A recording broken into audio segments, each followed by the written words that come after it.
হরিয়ালি তিজ। পঞ্চাঙ্গ অনুসারে শ্রাবণ মাসের শুক্লপক্ষের তৃতীয়া তিথি হরিয়ালি তিজ নামে পরিচিত।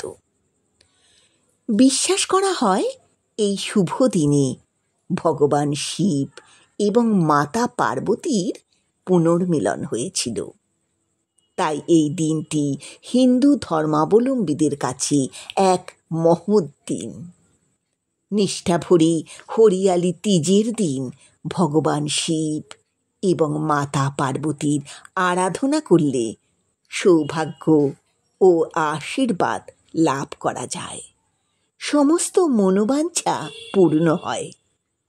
হরিয়ালি তিজ সর্বপ্রথম মাতা পার্বতী পালন করেছিলেন, যার ফলে তিনি ভগবান শিবকে স্বামী রূপে পেয়েছিলেন। পৌরাণিক কাহিনী অনুসারে মা সতী পার্বতী ছিলেন পর্বতরাজ হিমালয়ের কন্যা। মাতা পার্বতী ছোট থেকেই শিবকে স্বামী রূপে কল্পনা করেছিলেন। এদিকে মাতা পার্বতী বড় হলে পিতা হিমালয় তাঁর জন্যে পাত্র খুঁজতে শুরু করেন। এই সময় দেবর্ষি নারদ তাঁর বাড়িতে এলে রাজা তাঁকে পার্বতীর জন্যে উপযুক্ত বরের সন্ধান দিতে বলেন। তখন নারদ মুনি উপযুক্ত পাত্র হিসেবে ভগবান শ্রী বিষ্ণুর নাম প্রস্তাব করেন এবং রাজা এতে সম্মতি দেন। মাতা পার্বতী একথা জানতে পেরে নির্জন বনে গিয়ে বালি দিয়ে এক শিবলিঙ্গ তৈরি করে কঠোর তপস্যা করতে শুরু করেছিলেন।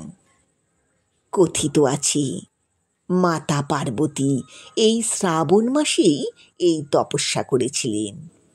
ভগবান শিব মাতা পার্বতীর তপস্যায় সন্তুষ্ট হয়ে মাতা পার্বতীর সামনে আবির্ভূত হয়েছিলেন এবং ইচ্ছা পূরণ হওয়ার আশীর্বাদ দিয়েছিলেন।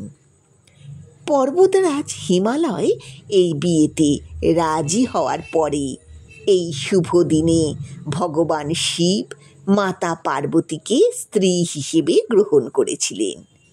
সেই থেকে শ্রাবণ মাসের শুক্লপক্ষের তৃতীয়ার দিন হরিয়ালি তিজ উৎসব পালন করা হয়। ভগবান শিব ও মাতা পার্বতীর পুজোর জন্যে এই দিনটি খুবই শুভ। হরিয়ালি তিজ ছাড়া এই উৎসবটি শ্রাবণী তিজ, সিন্ধরা তিজ ও ছোট তিজ নামেও পরিচিত। হরিয়ালি তিজের দিন সাদা ও কালো রঙের পোশাক পরা হয় না। সবুজ ও লাল রঙের পোশাক এই দিনের জন্যে খুবই শুভ বলে মনে করা হয়। বিশ্বাস করা হয় মাতা পার্বতীর 108তম জন্মে ভগবান শঙ্করের সঙ্গে বিবাহ হয়েছিল। উত্তরপ্রদেশ, রাজস্থান, বিহার, ঝাড়খণ্ডে হরিয়ালি তিজ উৎসব খুবই জনপ্রিয়।